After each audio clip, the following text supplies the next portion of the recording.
ഊർജ്ജം സംരക്ഷിക്കേണ്ടതിന്റെ ആവശ്യകത ലോകം മുഴുവനും വ്യാപിപ്പിക്കുന്നതിനായി എല്ലാ വർഷവും ഡിസംബർ 14-ന് ഊർജ്ജ സംരക്ഷണ ദിനമായി ആചരിക്കുന്നു. ഫോസിൽ ഇന്ധനങ്ങളുടെ ഉപഭോഗം കുറയ്ക്കുന്നതിനും ഭാവിയിൽ പുതുക്കപ്പെടാൻ കഴിയുന്ന ഊർജ്ജ സ്രോതസ്സുകളെ ഉപയോഗിക്കുന്നതിനും വേണ്ടി ജനങ്ങളെ ബോധവൽക്കരിക്കാൻ നടത്തുന്ന ശ്രമങ്ങളുടെ ഭാഗമാണ് ഈ ദിനാചരണം. ഊർജ്ജം മനുഷ്യജീവിതത്തിന്റെ അവിഭാജ്യ ഘടകമാണ്. വൈദ്യുതി, കൽക്കരി, പെട്രോൾ, ഡീസൽ, പാചകവാതകം എന്നിവ ഇല്ലാതെ ആധുനിക ജീവിതം സങ്കല്പിക്കാനാവില്ല. എന്നാൽ ഇവയിൽ പലതും പരിമിതമായ പ്രകൃതി വിഭവങ്ങളാണ്.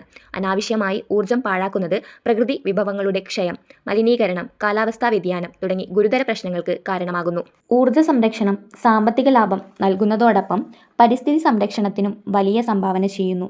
വൈദ്യുതി ഉപഭോഗം കുറയ്ക്കുന്നതിലൂടെ കാർബൺ ഉത്സർജ്ജനം കുറയ്ക്കുകയും ഭൂമിയുടെ താപനില വർധനവ് നിയന്ത്രിക്കാനും സഹായിക്കുന്നു. ഇന്ന് നാം സംരക്ഷിക്കുന്ന ഓരോ യൂണിറ്റ് ഊർജ്ജവും ഭാവി തലമുറയ്ക്കുള്ള സുരക്ഷിതമായ ഒരു ഭൂമി നൽകുന്നതിലേക്കുള്ള ഒരു ചുവടുവയ്പ്പാണ്. അതിനാൽ ഊർജ്ജം സംരക്ഷിക്കാം, ഭാവി സുരക്ഷിതമാക്കാം എന്ന സന്ദേശം ജീവിതത്തിന്റെ ഭാഗമാക്കേണ്ടത് ഓരോരുത്തരുടെയും ഉത്തരവാദിത്തമാണ്. ഊർജ്ജ സംരക്ഷണ ദിനം ഒരു ദിനാചരണം മാത്രമല്ല, മറിച്ച് ഒരു ജീവിതശൈലിയായി മാറേണ്ടതാണ്.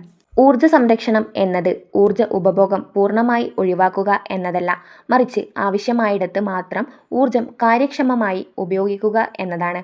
ഉപയോഗിക്കാത്തപ്പോൾ ലൈറ്റുകളും ഫാനുകളും ഓഫ് ചെയ്യുക, ഊർജ്ജക്ഷമമായ ഉപകരണങ്ങൾ ഉപയോഗിക്കുക, LED ബൾബുകൾ പ്രോത്സാഹിപ്പിക്കുക, പൊതുഗതാഗതം ഉപയോഗിക്കുക, പുനരുപയോഗ ഊർജ്ജ സ്രോതസ്സുകൾ സ്വീകരിക്കുക എന്നിവ ഊർജ്ജ സംരക്ഷണത്തിന് സഹായകരമാണ്.